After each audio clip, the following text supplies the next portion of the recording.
Assalamualaikum warahmatullahi wabarakatuh. Perkenalkan, saya Salsabila Pavita bersama dengan teman saya Desviana.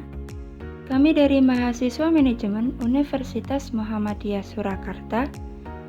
Pada kesempatan kali ini, kami akan memberikan sedikit materi tentang manajemen pemasaran dengan judul Introducing New Market Offering. Sebelum kita mulai, marilah kita bersama-sama membaca basmalah. Bismillahirrohmanirrohim. Mari teman-teman, kita simak berikut penjelasannya. Pembahasan yang pertama adalah pilihan produk baru. Perusahaan dihadapkan oleh dua pilihan, yaitu membuat produk sendiri atau membeli produk dari perusahaan lain dan memasarkannya kembali.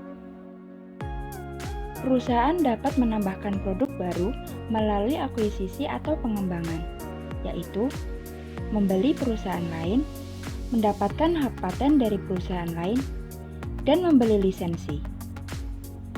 Jenis-jenis produk baru berkisar dari produk baru bagi pasar, atau perbaikan atau revisi kecil produk lama. Contohnya yaitu brand Nike.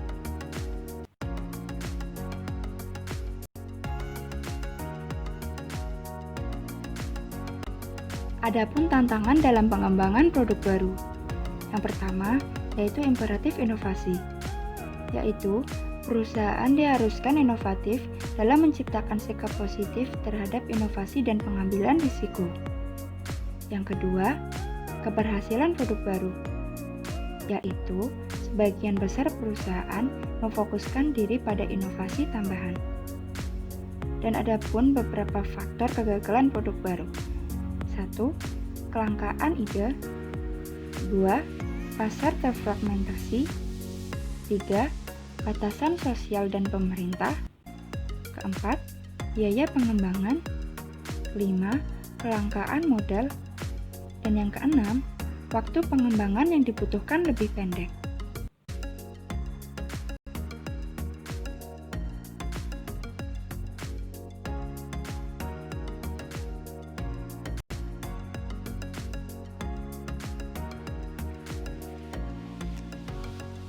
Selanjutnya, dalam pengenalan produk baru diharuskan adanya pengaturan organisasi, yaitu menentukan anggaran bagi pengembangan produk baru dan mengelola pengembangan produk baru. Selanjutnya, mengelola proses penciptaan ide.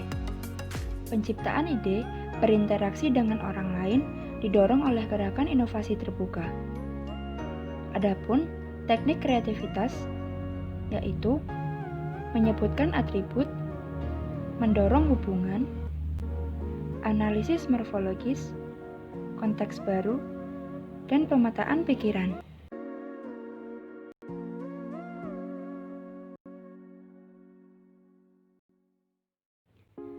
Selanjutnya, ada dua jenis kesalahan yang harus dihindari pada saat penyaringan ide.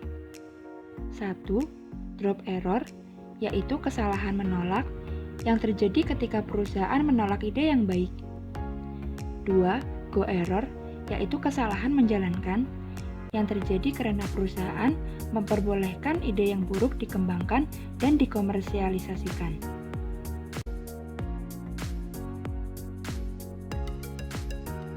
Mengelola proses pengembangan konsep sampai dengan strategi. Yang pertama yaitu pengembangan konsep dengan mengembangkan ide yang menarik yang harus ditingkatkan sampai dengan konsep produk dapat diuji. Selanjutnya pengujian konsep yang berarti menampilkan konsep produk secara simbolis atau fisik untuk membidik konsumen dan melihat reaksinya. Semakin besar kemiripan konsep yang diuji dengan produk atau pengalaman akhir, semakin handal pula pengujian konsep tersebut. Dan pengujian konsep menyajikan versi konsep yang terelaborasi kepada konsumen yang meminta konsumen merespon jenis pertanyaan berikut.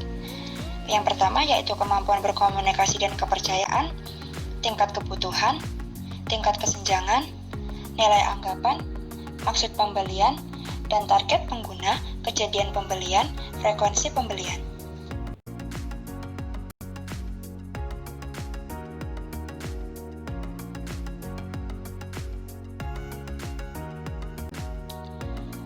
pengembangan strategi pemasaran, yaitu setelah uji konsep berhasil, manajer produksi baru akan mengembangkan rencana strategis untuk memperkenalkan produk baru ke pasar. Selanjutnya, analisis bisnis, yaitu manajemen harus mempersiapkan penjualan, biaya, dan proyeksi laba untuk menentukan apakah mereka memuaskan tujuan perusahaan atau tidak. Analisis bisnis terdapat dua perkiraan, yaitu perkiraan total penjualan yang diperkirakan adalah jumlah penjualan tahun pertama, penjualan pengganti, dan penjualan berulang. Yang kedua yaitu perkiraan biaya dan laba. Biaya perkirakan oleh Departemen R&D, Manufacture, Pemasaran, dan Keuangan. Perusahaan menggunakan analisis keuangan lainnya untuk mengevaluasi kelebihan proposal dengan break-even point analysis dan risk analysis.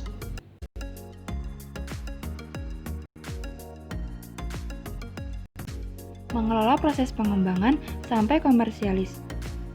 Pada tahap ini, produk hanya sebagai deskripsi kata-kata, gambaran, atau prototipe.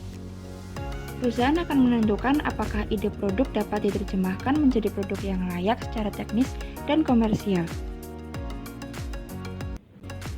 Pengembangan produk ada prototipe fisik, uji pelanggan, dan pengujian pasar.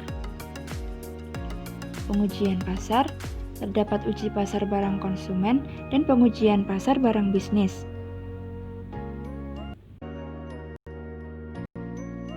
Sekian penjelasan dari kami. Terima kasih kepada teman-teman atas perhatiannya. Kurang lebihnya kami mohon maaf. Wassalamualaikum warahmatullahi wabarakatuh.